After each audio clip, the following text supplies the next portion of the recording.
चुके थे। कॉलेज पूरा अंधेरे में डूबा हुआ था। पुरानी लाइब्रेरी के दरवाजे के सामने 4 परछाइयां खड़ी थी।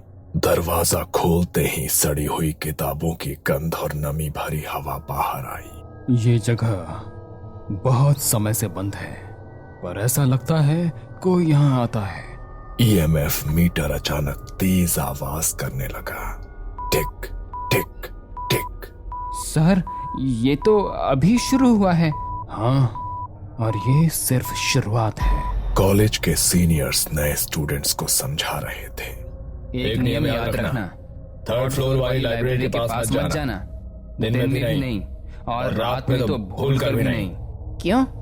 वहाँ कोई है। ना कोई नोटिस, ना कोई चेतावनी बोर्ड, बस डर जो हर साल पिछली बैच से अगली को सौंप दिया जाता था। कुछ लड़कियों ने एक दूसरे का हाथ कसकर पकड़ लिया। सबके चेहरों पर बस डर का भाव था, पर उसी भीड़ में अभय सबको देख रहा था। वो डरा नहीं, बस सोच रहा था। अभय की आंखों में वो चमक थी जो डर से नहीं, जिज्ञासा से पैदा होती है। अगर सच में वहाँ कुछ है तो आज तक किसी ने पता क्यों नहीं लगाया? क्योंकि लोग डरते हैं अभय, डरने की वजह से सवाल नहीं करते। पर डर से सच तो नहीं बदल जाता सिमरन। अभय ऐसा नहीं था कि उसे डर लगता ही नहीं, वो बचपन से ही डर को जानता था। उसके दादा पंडित हरिश्चंद्र वर्मा गांव के तांत्रिक थे। रात में अभय उनके पास बैठा कहानियां सुनता रहता। हर परछाई भूत नहीं होती और हर डर झूठ नहीं। अभय ने गांव की औरतों को झाड़ फूंक के बाद सांस लेते देखा था। कई लोगों को उसके दादाजी ने बचाया था, लेकिन वक्त के साथ दादाजी चले गए और कहानियां बस कहानियां बन गई। पर अभय के लिए वो सब अब भी सवाल थी। कुछ दिन बाद कॉलेज कैंटीन में 4 दोस्त बैठे थे। यार, उस लाइब्रेरी की बात मत छेड़, वरना रात को नींद नहीं आएगी। सीनियर्स बेवकूफ नहीं होते अभय। कुछ तो हुआ होगा। हाँ, कुछ हुआ होगा, इसीलिए तो जानना जरूरी है। और अगर सच में कुछ हुआ तो हम जानेंगे और उस पर यकीन कर लेंगे, पर कम से कम हमें सच्चाई तो पता चलेगी। लेकिन वो तीनों अब भी डरे हुए थे। तब अभय ने अपने बचपन की बातें बतानी शुरू की। मेरे दादा तांत्रिक थे, उन्होंने मुझे सिखाया था डर से पहले समझ जरूरी है। पर अगर वो आत्मा हुई तो भी वो वहाँ किसी वजह से रुकी होगी। कोई अधूरी बात, कोई अधूरा सच।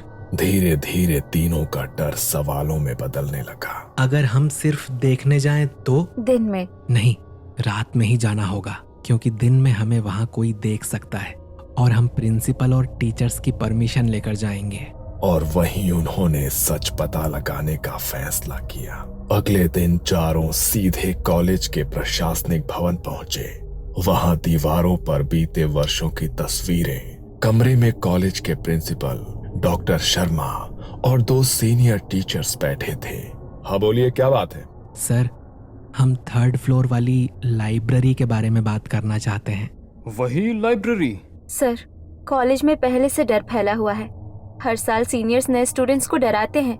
अगर हम सच जान ले तो शायद कोई हल निकल सके, या ये भी पता चल सके कि वहाँ सच में कुछ है भी या नहीं। तुम लोग यहाँ पढ़ने आए हो, रात से खोजने नहीं। लेकिन सर, अगर वहाँ सच में कुछ हुआ है? बस उस जगह को छेड़ना पूरे कॉलेज के लिए खतरा है। डर फैलेगा, पढ़ाई प्रभावित होगी और जवाब हमें देना पड़ेगा। सर, डर पहले से है, बस अनजान है। अगर वजह पता चल जाए तो शायद सब ठीक हो जाए। नहीं अभय, कुछ सवालों के जवाब नहीं होते हैं। प्रिंसिपल कुछ पल चुप रहे, फिर धीरे से बोले। तुम्हें एक बात बताता हूँ, जिसके बाद तुम ये ख्याल शायद खुद छोड़ दोगे। करीब 12 साल पहले एक जूनियर लाइब्रेरियन था, शेखर को रात की शिफ्ट मिली थी। एक सुबह वो लाइब्रेरी के अंदर बेहोश मिला। आंखें खुली थी पर बोल नहीं पा रहा था। फिर रात को जब वो लाइब्रेरी में अकेला था, किसी ने उसका नाम लेकर बुलाया। चारों की सांसें थोड़ी तेज हो गई। इस हादसे के कुछ ही हफ्तों बाद उसने नौकरी छोड़ दी। कहता था कि वो मुझे पढ़ते हुए देखती रहती है। उस दिन के बाद से लाइब्रेरी बंद कर दी गई है। तुम चारों को मैं आखिरी बार कह रहा हूँ कि इससे दूर रहो, वरना अनुशासनात्मक कार्रवाई होगी।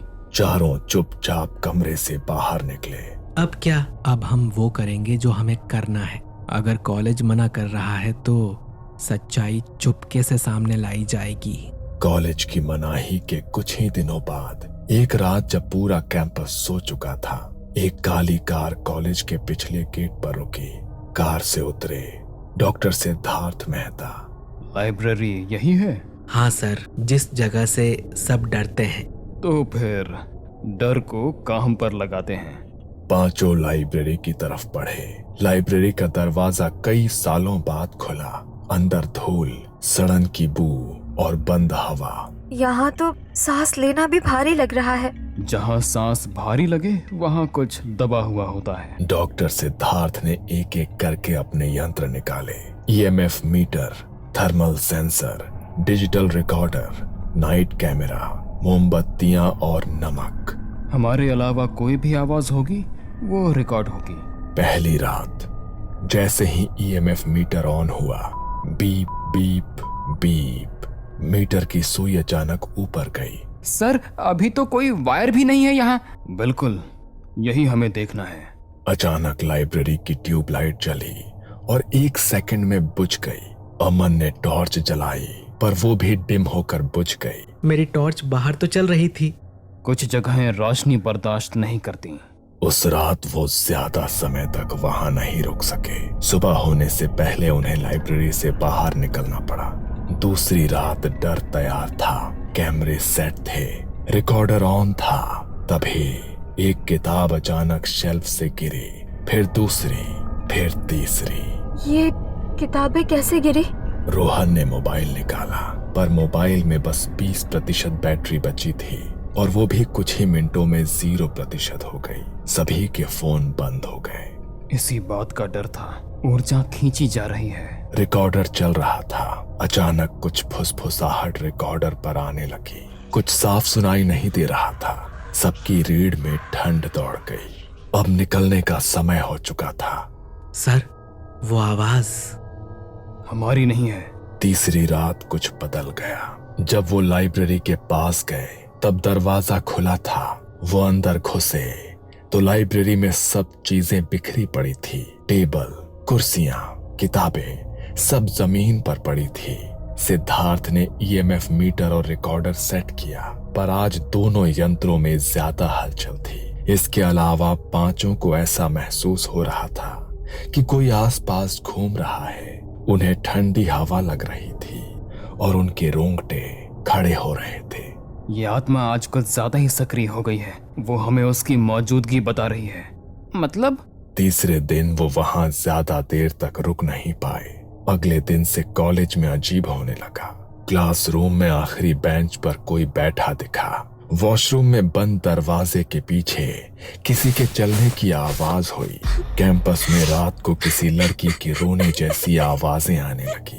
हॉस्टल की खिड़की में कोई खड़ी परछाई दिखाई देने लगी। स्टूडेंट्स की टीचर्स और प्रिंसिपल को शिकायतें जाने लगी। डर अब छुप नहीं रहा था। कॉलेज प्रशासन ने चारों को फिर बुलाया। कॉलेज कैंपस में जो कुछ भी हो रहा है वो तो आपको पता ही होगा। बहुत सारे स्टूडेंट्स की शिकायतें आ रही है। अब सच बताओ कि तुम लोगों ने क्या किया है। सर, हमने लाइब्रेरी खोली थी। सब कुछ बता दिया गया। डॉक्टर सिद्धार्थ के बारे में, तीनों रातें, रिकॉर्डिंग की आवाजें। अगर ये सब यही नहीं रुका तो तुम्हें कॉलेज से निकाल दिया जाएगा। जो कुछ चल रहा है उससे बच्चों की जान को खतरा है। अगर कुछ हुआ तो उसके जिम्मेदार आप लोग होंगे। डर अब लाइब्रेरी की दीवारों से बाहर निकल चुका था। कैंपस में हर जगह किसी की मौजूदगी महसूस होने लगी थी। कॉलेज प्रशासन डॉक्टर सिद्धार्थ को फिर बुलाता है। डॉक्टर, अब इसे रोका कैसे जाए? इसे रोकने से पहले समझा जाना चाहिए।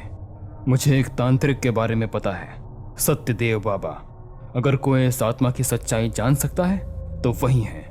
अगले दिन सुबह सुबह सिद्धार्थ बाबा को लेकर प्रिंसिपल के ऑफिस आए। सफेद धोती, कंधे पर झोला, माथे पर राख, आंखें जैसे बहुत कुछ देख चुकी हो। आत्मा डरी नहीं है, वो नाराज है। ये सुनते ही प्रिंसिपल के हाथ कांप गए। बाबा सबसे पहले सीधे 3rd फ्लोर लाइब्रेरी की ओर गए। लाइब्रेरी का दरवाजा खुला। दरवाजे पर पहुंचते ही वो रुक गए। यहीं से शुरू हुआ था। उन्होंने जमीन पर नमक की रेखा खींची, मोमबत्तियां जलाई और आंखें बंद कर ली। पूरा कमरा अचानक ठंडा हो गया। डॉक्टर सिद्धार्थ का ईएमएफ मीटर फिर तेजी से बजने लगा। रिकॉर्डर में फिर से आवाजें आने लगी। बाबा, वो यही है। हाँ, और सुन भी रही है। बाबा ने संस्कृत में मंत्र पढ़ना शुरू किया। हवा भारी हो गई। अचानक रिकॉर्डर में एक साफ आवाज आई। मुझे यहाँ बांध दिया गया। सबकी सांसें रुक गई। पूछिए बाबा, क्या हुआ था? मैं यहाँ लाइब्रेरियन थी। 20 साल पहले एक प्रोफेसर, गलती मेरी नहीं थी। आवाज टूट रही थी। मैंने शिकायत की पर मुझे ही दोषी बना दिया गया। एक रात यही मुझे कमरा एकदम सन्न। इसे आत्महत्या बताया गया था, पर यह हत्या थी। बाबा ने बताया। ना सही अंतिम संस्कार, ना कभी सच सामने आया, ना किसी ने इसके लिए न्याय मांगा। इसलिए आत्मा यहीं अटक गई है। और जब अभय और